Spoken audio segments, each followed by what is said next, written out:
Amis croisés, bonjour. Pour ce troisième entretien, d'abord je voudrais remercier les personnes qui ont regardé les deux premiers. Et pour ce troisième entretien, je voudrais vous parler de la philosophie arabe, ou de la philosophie dite arabe, puisque je vais vous expliquer que la philosophie que l'histoire officielle appelle arabe n'est pas arabe. Je voudrais d'abord situer le contexte historique. Les Arabes ont fait partie de l'Empire romain. Il y a eu même au milieu du IIIe siècle un empereur qui s'appelait Philippe l'Arabe, qui a été tué d'ailleurs par les païens, et cet empereur était chrétien. Donc il y a eu des tribus arabes qui ont été christianisées dès le IIIe siècle. À l'époque, lorsque l'Empire est coupé en deux, demeure en Orient l'Empire romain d'Orient, dont la capitale est Constantinople. Et c'est à Constantinople que la culture grecque est préservée. Ce n'est pas en Arabie, c'est à Constantinople. Il y a des mouvements culturels en Syrie, donc nous ne sommes toujours pas en Arabie. Je vous avais parlé d'une école néoplatonicienne qui était d'Antioche, donc ce sont des néoplatoniciens d'Antioche, et des hérétiques, alors des chrétiens hérétiques, nestoriens et jacobites, ont commencé à traduire Aristote en arabe. Donc les Arabes vont avoir connaissance d'un Aristote traduit par des moines hérétiques, avec l'accompagnement de commentaires néoplatoniciens, dont on a parlé la dernière fois. Au 7e siècle arrive l'islam, qui met à feu et à sang l'empire chrétien d'Orient. Quand les tribus arabes conquièrent des parties entières de l'empire, ils tuent des païens et des chrétiens, et ils ravagent tout. Il n'y a aucune culture arabe. Les historiens officiels ont fait croire que il y avait une culture arabe et que elle aurait été transmise à partir de la Renaissance ou même avant, à partir du XIIe, à l'Occident, qui lui serait dans l'obscurité. Mais rien n'est plus faux. Il n'y a d'abord pas de science arabe. Des mots viennent de l'arabe, c'est-à-dire par exemple le mot algèbre, le mot même alchimie vient d'arabe, mais l'alchimie elle n'est pas arabe. L'alchimie elle est d'origine chinoise et égyptienne. L'algèbre c'est d'origine indienne.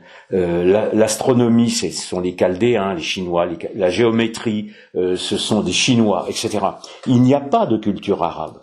Et le même phénomène va se rencontrer en philosophie, parce que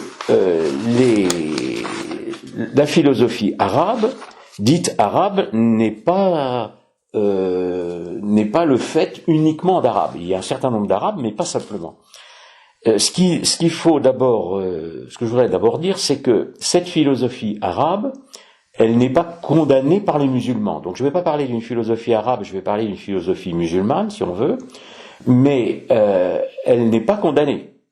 Il y a eu des discussions, notamment à propos d'Averroès, dont je vais vous parler, mais la philosophie musulmane ou arabe s'inscrit dans la suite du Coran.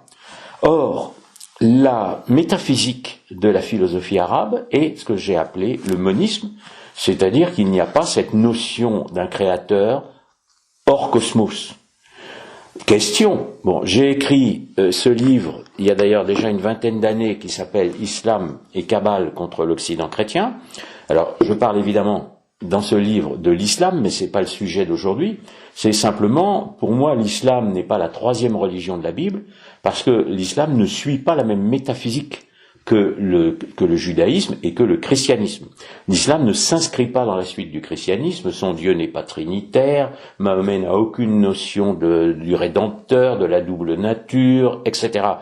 Et la philosophie musulmane est moniste, donc elle n'est pas en contradiction avec le Coran.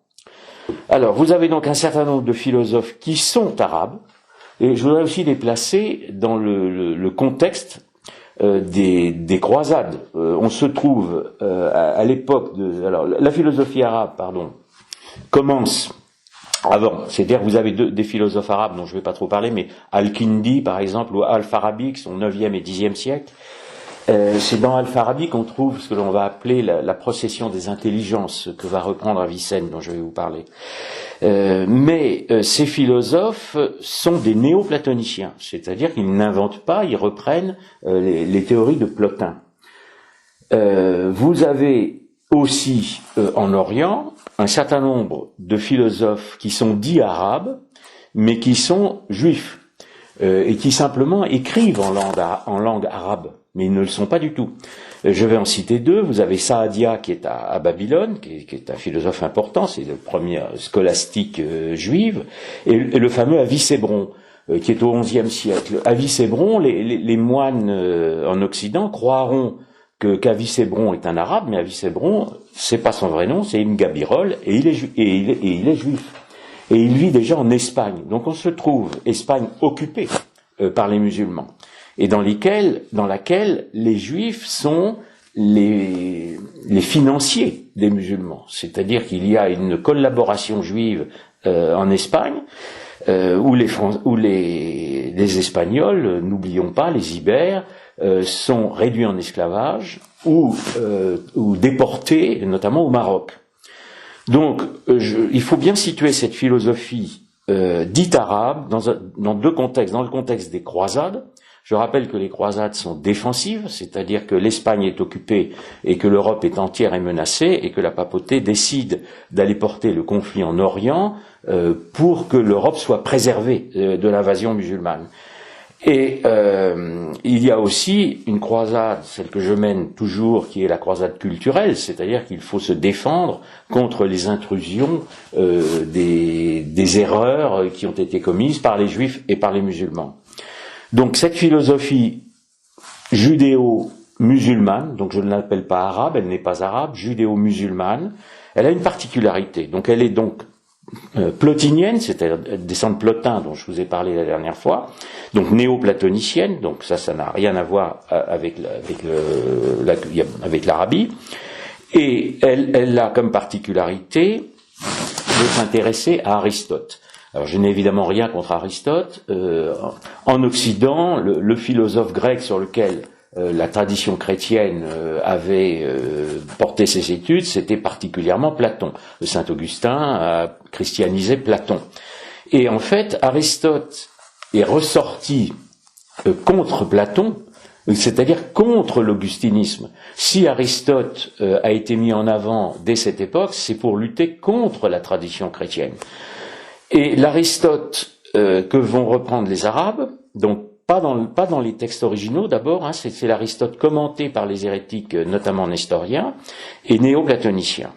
Alors vous avez trois philosophes principaux dont je vais vous parler aujourd'hui, qui sont Avicenne, Averroès et Maïmonide. Bon. Avicenne, alors je vais donner ses dates quand même, c'est 980-1037, donc c'est un des plus précoces, et il a une particularité, c'est qu'il vit avant la Kabbale. Alors vous savez que Avicenne, Averroès et Maïmonide, tous les trois sont considérés comme des kabbalistes, c'est-à-dire qu'ils interprètent la philosophie ancienne comme des kabbalistes.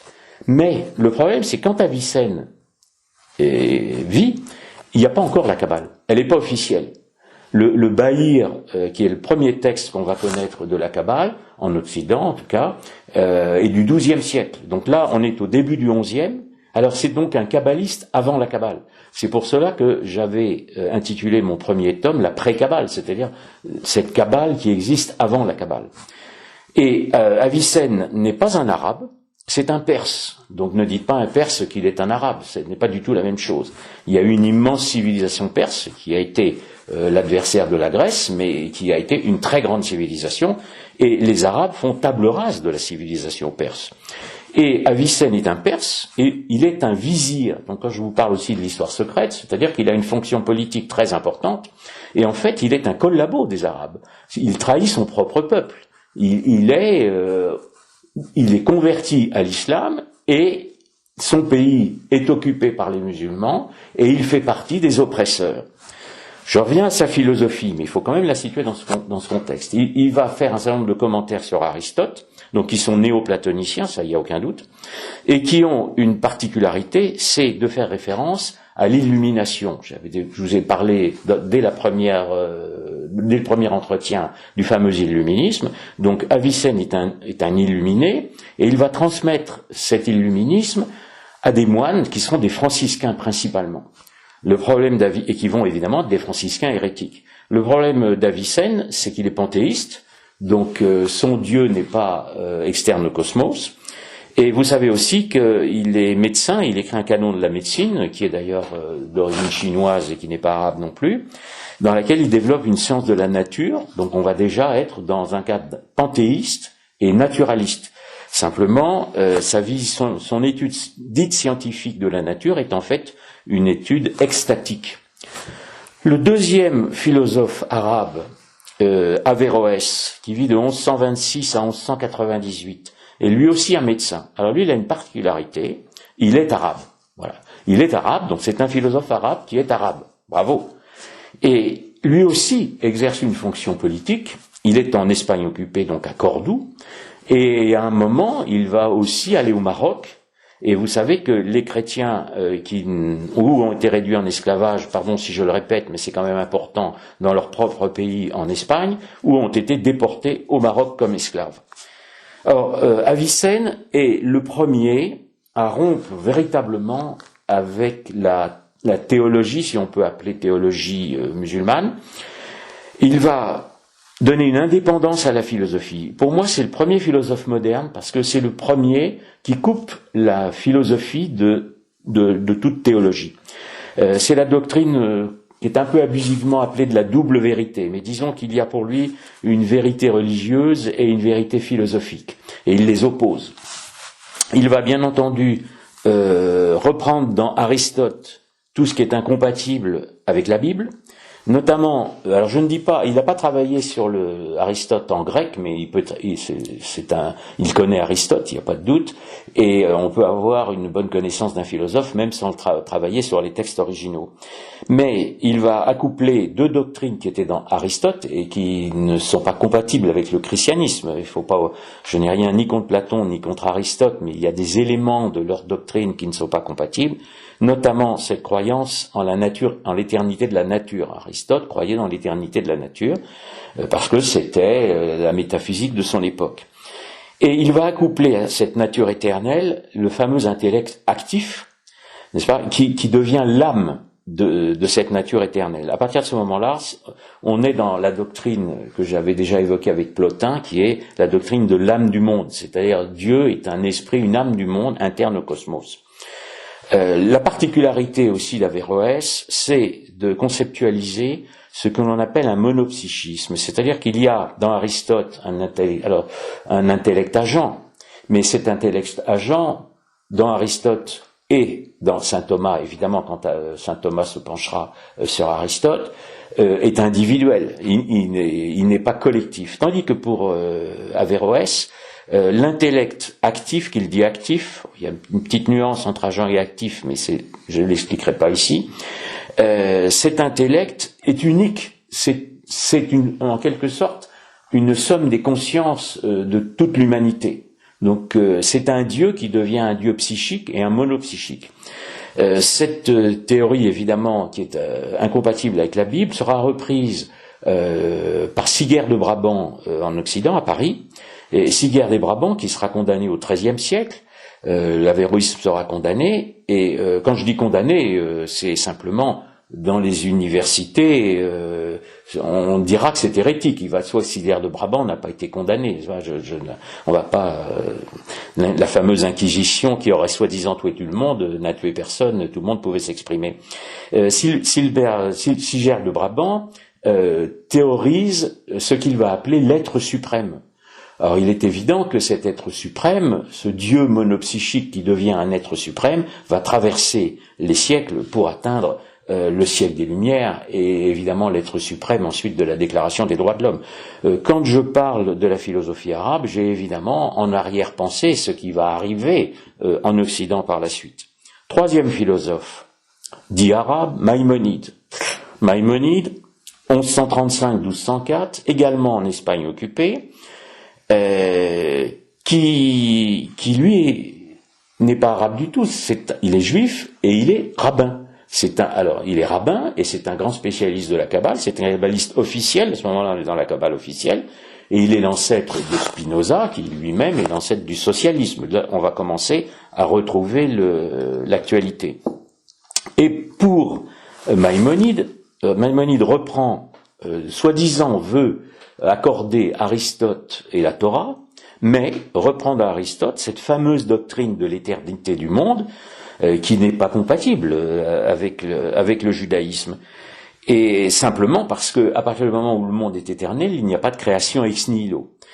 Et Maïmonide est tellement obnubilé par cette lutte contre la tradition chrétienne qu'il va en arriver, il ne va pas renier Moïse, ce que feront plus tard des philosophes juifs, mais il va renier les prophètes juifs. C'est le premier philosophe juif, donc kabbaliste, qui renie les prophètes juifs. Ce qui est quand même quelque chose d'extraordinaire. Et pourquoi? C'est parce que, évidemment, s'il y a eu des prophètes, et s'ils ont annoncé le Christ, c'est que le Christ accomplit la loi juive, et qu'à ce moment-là, la vérité, elle est évidemment dans le judaïsme. Pardon pour le lapsus, elle est évidemment dans le christianisme. Donc, si vous voulez, à partir de ce moment-là, le judaïsme est éteint. La seconde alliance a pris la place et substitué à la première, ce qui se vérifie aussi en philosophie. Donc il se trouve devant cet obstacle insurmontable qui l'oblige à renoncer à sa propre religion pour ne pas accréditer la philosophie chrétienne.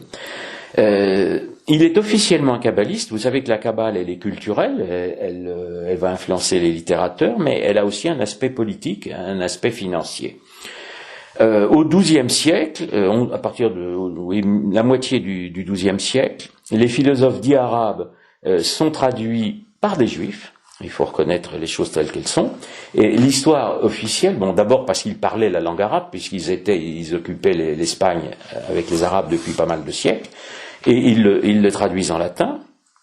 Et l'histoire officielle part d'un apport arabe à l'Occident, comme si l'Occident avait découvert Aristote par les philosophes arabes. Non. L'Occident se préoccupait plus de Platon, mais n'ignorait pas Aristote. Des historiens ont très bien démontré qu'Aristote avait déjà été traduit en Occident. C'est le fameux livre sur le Mont Saint-Michel. Donc, si vous voulez, Aristote était connu. Et la grande différence, c'est que les dominicains vont être obligés de répondre aux philosophes arabes. Et pour répondre aux philosophes arabes, ils vont traduire Aristote directement du grec, donc c'est une nuance très importante, alors que les franciscains vont très souvent travailler sur un Aristote qu'ils puisent dans les philosophes arabes, dits arabes, ce pourquoi il y aura beaucoup de franciscains hérétiques. On arrive à ce moment-là au XIIIe siècle, et le XIIIe siècle commence par un événement qui est la condamnation du Talmud. L'Église ne s'était pas préoccupée du Talmud, et un juif converti, Nicolas Donin, dénonce le Talmud, et le lie évidemment avec la Kabbale. Alors je sais qu'il y a des nuances entre Talmud et Kabbale, mais la Kabbale est une réactualisation du Talmud, donc ne cherchons pas ailleurs des différences de doctrine, il y a une filiation de l'une à l'autre. Et donc le Talmud est condamné après des débats, bien entendu, où des rabbins exposent leur défense, mais il est condamné, et les débats ont lieu à Paris, ils ont lieu à Barcelone, et il est condamné en 1239. Et cette condamnation des erreurs qui ont été commises par les philosophes judéo-musulmans va permettre à l'Occident, et à l'Occident seulement, d'élaborer ce que l'on appelle la scolastique. La scolastique, c'est l'accord de la foi et de la raison. Saint Albert et saint Thomas, qui vivent au XIIIe siècle, vont donc reprendre dans Aristote tout ce qui est compatible avec la foi et vont conforter la théologie, réconcilier la philosophie et la théologie en confortant le dogme chrétien par la philosophie d'Aristote. On arrive à ce moment-là dans l'élaboration de la grande scolastique du XIIIe siècle à Paris, qui est la capitale de l'Europe à l'époque, et culturelle, et qui va offrir à l'humanité entière une raison fondée sur la révélation, et qui va malheureusement, en faisant revivre Aristote et en faisant revivre une partie du paganisme, va être récupéré par des ennemis du christianisme pour être retourné plus tard en philosophie moderne. Le problème des ordres monastiques du XIIIe siècle, c'est qu'ils sont divisés. Vous avez les franciscains, ce sont des grands ordres évidemment, et les dominicains. Et les ordres vont se disputer et ne vont pas opposer un front uni aux attaques culturelles, ce qui va créer des brèches dont je vous parlerai une prochaine fois.